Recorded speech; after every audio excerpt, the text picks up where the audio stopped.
Class we discussed the gradient panel and the idea of gradients being a blend of two or more colors on a single object or vector. And so for practice today, we're going to start applying these gradients and we're going to rely on the gradient panel. This is one of two places you can utilize to add, edit, or manipulate gradients in Illustrator. To access our panel, just like anywhere else in this program, we always access panels through our Window tab.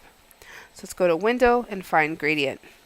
When you do so, you'll see this gradient panel pop up, and it has quite a few options that allow us to edit things.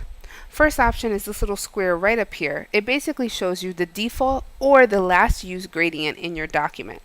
So let's say you make a gradient of green and blue. The next shape you pick will probably save the green and blue here until you edit it.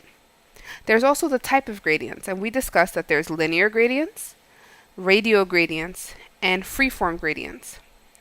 Depending the object you pick, you have different settings. For example, linear will give you an angle, radial will give you an angle and a ratio, and freeform will give you the option to either have points or lines of reforms. So you have quite a few settings here that will really help you out. Let's start with the first shape. Your job in this part of your activity is to apply the gradients as described below. So this one says to put a linear gradient that's dark green to light green. To do that, first you have to activate your object with your selection tool. Then you have to tell the computer which type of gradient you want. When you do that, it will probably fill it in with the last default or black and white. In order to change the color, you're going to have to go to the gradient annotator down here, the slider. And basically these little dots, yours might be a square if you have an older version of Illustrator, but they're called color stops. They allow you to add and change the color of your gradient.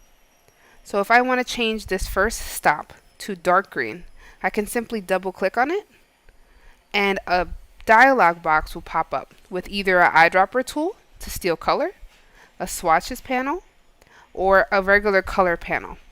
Now when you click this first one that looks like a palette, you'll see the letter K.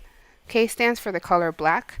This will only allow you to give shades of gray because the default. If you want to change it to color, you have to go up to the upper right hand corner, these little three lines, and hit CMYK, which is allowing you to pick color.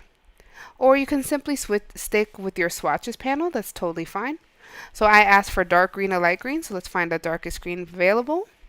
Let's do the same thing by double clicking on the other side and put the lightest green.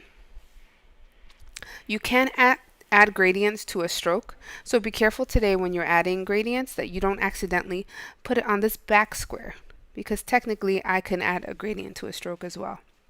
As you go through this, be careful to make sure you have the right type of gradient as well as the right colors.